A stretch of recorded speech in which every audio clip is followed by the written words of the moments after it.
내가 못 해준 게 뭐가 있어. 내가 너 하고 싶은 거 다 해주는데 결과가 왜 이래. 그럼에도 불구하고 밀어붙이는 거예요. 그럼 아이가 공부를 못 씁니다.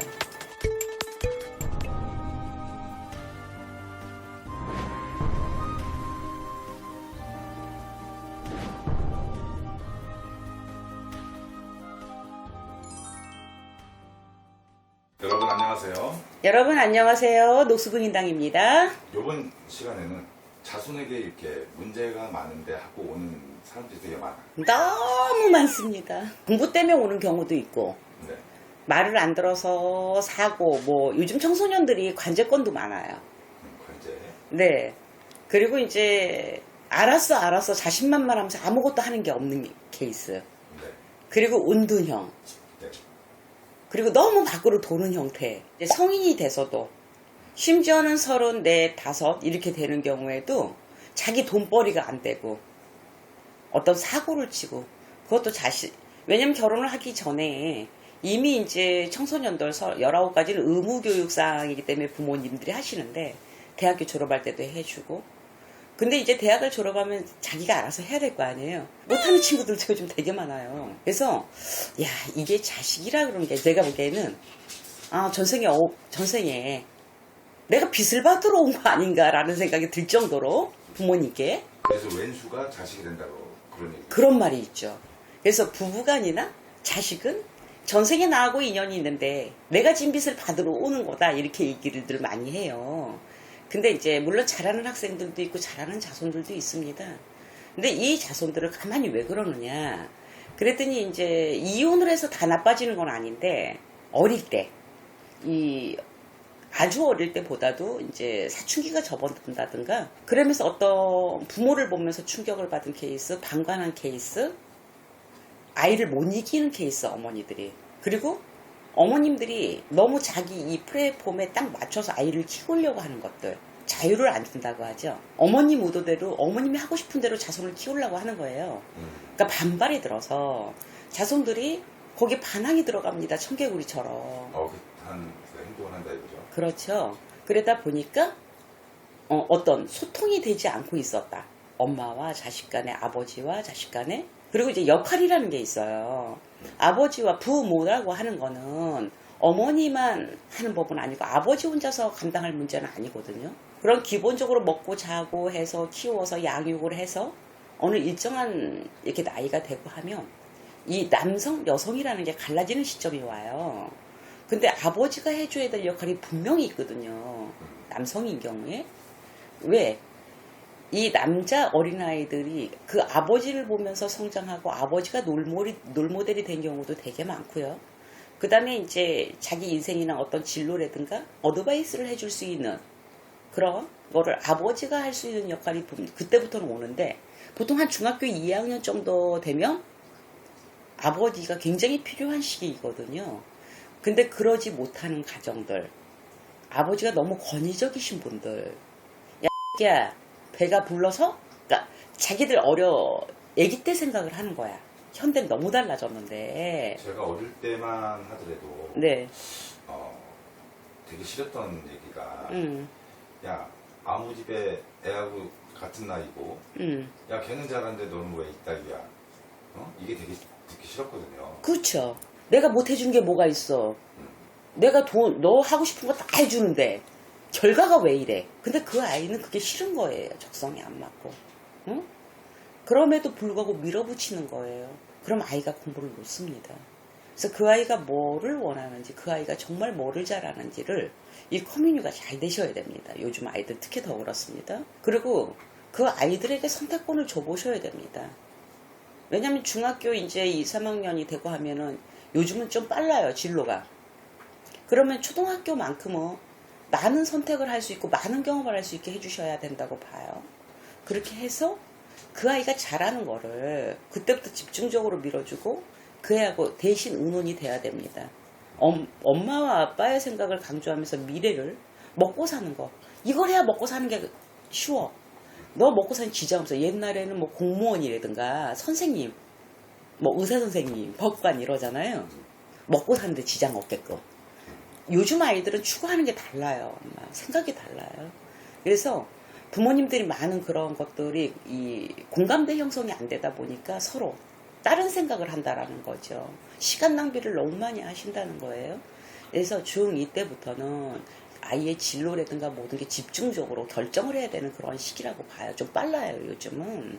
그래서 초등학교까지는 내가 오늘 배우고 내일 그만할래 그래도 밀어주셨으면 좋겠고, 어떤 배움이라든가 내가 많은 걸 접해보고 내가 확인해보고 내가 아닌 걸 적성을 확인을 해서 이 아이가 선택을 할 수 있는, 왜냐하면 선택장애 있는 아이로 될 수 있습니다. 부모님이 이걸 맞춤형으로 가다 보면. 그래서 제가 말하고 싶은 거는 부모님과 아이와 소통이 잘 돼야 되고 커뮤니티 잘 돼야 되고, 아이가 정말 원하는 게 뭔지 이 아이가 원하는 쪽으로 밀어주셔야 맞고요. 첫 번째는요. 그 다음에 편중된 공부, 이제 예체능을 간다 하더라도 기본 공부는 해야 되거든요. 제가 누차 강조하는 건데 진짜 수학만 잡으면 나머지는 따라서 요거 하나를 잘하잖아요. 나머진 잘할 수 있습니다. 암기 과목이기도 하고요. 왜 이게 너무 어려운 거예요. 대다수의 학생들이 수학이 어렵더라고요. 보니까 왜 기초를 놓쳤고요. 하는 법을 놓쳤어요. 재밌게 공부할 수 있게끔. 과외도 하고 하는데 성적이 안 올라요 라고 굉장히 그 성적이 안 올라요 고민이 되게 많아요. 이 과목에 대한 고민도 되게 많으시거든요, 어머님이. 그래서 방법을 좀 바꾸셔야 된다. 소심한 아이나 내가 발표력이 좀 떨어진다든가 가서 내 걸 만들어야 되는데 눈으로만 머리로만 알고 왔는데 집에 오니까 까먹었어. 이런 학생들은 일반 학원 가서 과외가 안 맞겠죠. 1대1 교육이어야 될 거예요. 그러면 어떻게 얘기 잘못하다 보면 네. 자손을 망치는 게 부모님이 부모다. 될 수도 있네요. 거의 제가 보기에는 한 70% 이상은 됩니다. 그렇게 맞춰서 가기 때문에. 그리고 이제 감성적인 거, 감성을 존중해 주시고 인성 존중해 주셔야 됩니다. 그 아이가 설령 공부를 안 하고 못해. 지금 꼴찌해. 너는 왜 그거밖에 못해? 거기는 어떤 옆집에 걔 철수네 걔는 집도 가난하고 걔는 가해도 안 하더라. 근데 걔는 성적이 이래. 굉장히 이게 절하를 시키고 자존감이 떨어지는 얘기들이거든요. 이 아이만 잘할 수 있는 거예요. 내 아이만. 많이 칭찬을 해주시고 잘하는 거에 대한 칭찬을 많이 해주십시오, 여러분. 그러면 그런 얘기를 듣던 애들이 네. 우울증도 오고 운둔증도 되고 그럴 수 있다고 보시는 건가요? 자존감이 떨어진데 뭘 하고 싶겠어요? 왜?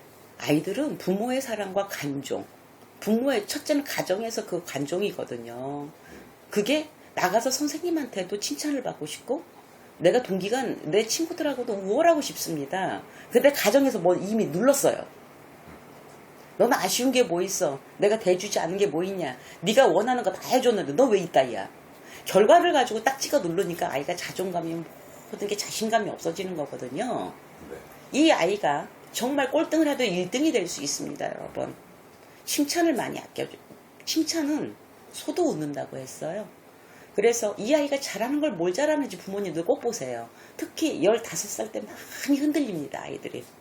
잘하는 아이들은 꾸준히 가는 아이들이 있지만 특히 올해 중2 학생들, 중2병이라고 하죠, 여러분. 진짜 말 안 듣습니다. 잘하는 아이는 잘하지만 못한다라기보다 안 하려고 하는 것들이 굉장히 많아지고 깨가 많아지는 중2예요. 자아도 커지고 남성성, 여성성이 갈라지는 그런 시점이 오고, 그리고 이제 여자아이 같은 경우 생리를 하고 막 이런 시기에 예민합니다. 그래서 말도 짧아지고요. 날카로워지고요. 근데 어머님들이 거기에 상처를 받아요.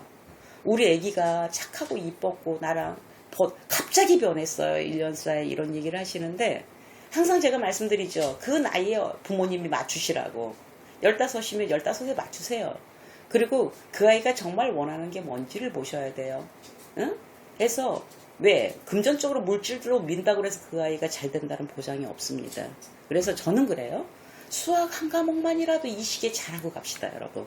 해서 나머지는 다 후리하게 열어주세요. 그러면 지금 우리 녹 선생님이 얘기하는 게 부모이기 전에 네.